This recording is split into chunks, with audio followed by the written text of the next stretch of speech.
وبشر الذين آمنوا وعملوا الصالحات أن لهم جنات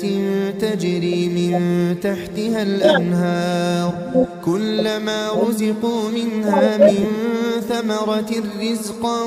قالوا هذا الذي رزقنا من قبل وأتوا به متشابها ولهم فيها أزواج مطهرة وهم فيها خالدون إن الله لا يستحيي أن يضرب مثلا ما بعوضة فما فوقها فأما الذين آمنوا فيعلمون أنه الحق من ربهم وأما الذين كفروا فيقولون ماذا أراد الله بهذا مثلا